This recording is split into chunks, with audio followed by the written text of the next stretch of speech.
Күндердің бір күні Қазыбек би атамыз үлкен бір даулы мәселемен барады. Қайтып келсе, арқада елі жоқ, қалдан серен шауып кеткен екен, қалмақтың ханы. Содан бірден ат басын қалданның ауылына бұрады ғой жаңағы. Қалданның ордасына келіп, ей қалдан дейді. Қалдан сенің қалмақтың ханы. Ей қалдан сен елді шабуды қоймадың.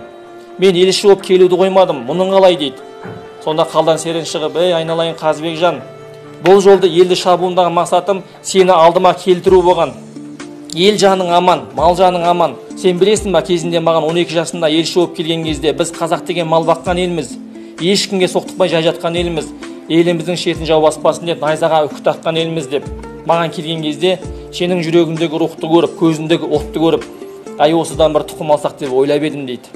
Сонда құда болайық, не қыз бер, не қыз ал деген екен. Сенен бір тұқым алсам деген ниетім болып еді деген екен. Ана азаматтың қадірін біліп тұр ғой. Көрдің ба? Қас жауының өзі бір-бірімен қырқысып жатыр, бірақ Қазыбектің жаңағы азаматтығын біліп тұр, тектілігін біліп тұр. Тектіден текті ұрпақ алғысы келіп тұр қалдан серен өзінің жауы. Көрдің ба?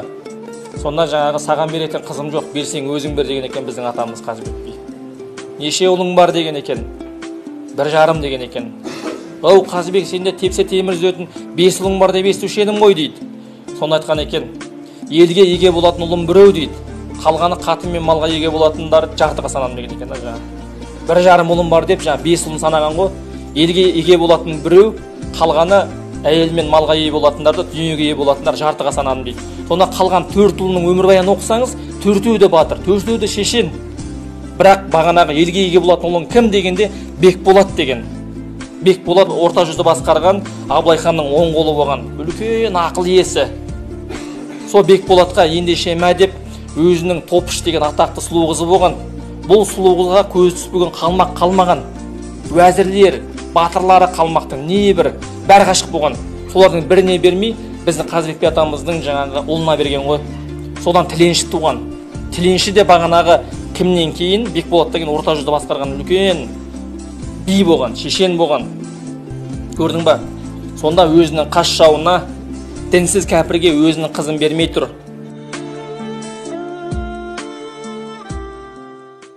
Сонда өзінің қас жауына, дінсіз кәпірге өзінің қызын бермей тұр. Ал бүгінгі біздің қыздарымыз ойланбастан кетіп жатыр. Ондағы нәрсе не? Дүние. Дүние деген нәрсе боқ, айналайындар.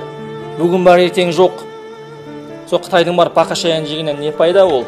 Одан да қазағыңмен бірге қазғартаңды жеп, қымызыңды ішіп, сонымен бірге отынмен кіріп суына шығып, ауылда тұрсаң да, осы туған жеріңде ата-анаңмен бірге қасында болып, одан асқан арман бар ма? Қазақтың санын көбейтіп, ата-аналарыңыз сізді бала кезіңізден бастап мәпелеп өсірді.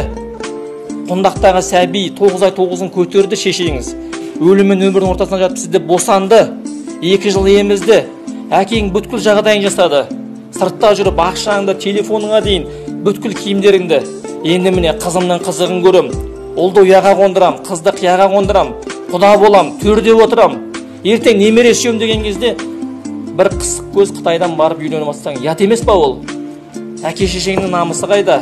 Олардың берген тәрбиесі қайда? Айналайындар. Сондықтан әрбір қазақтың қызы ойлану керек. Ол дүние деген нәрсе боқ. Ертең сол өзінің осында қазақтың жігіттері байиды. Бас екеу болмай, мал екеу болмайды дейді. Қаншама достарымыз бар. Студент болып үйленіп атады. Кейінде үйін алып, мәшинесін алып, жағдайын жасап атқан.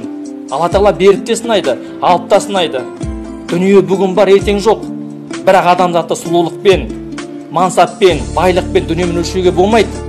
Адамзаттың өлшемі оның руханиятында, оның тектілігінде, мәрттігінде, оның адами құндылығында оның. Міне нағыз адам, міне текті адамға үйлен. Көрдің ба? Сонда сенің ұрпағыңда текті болады.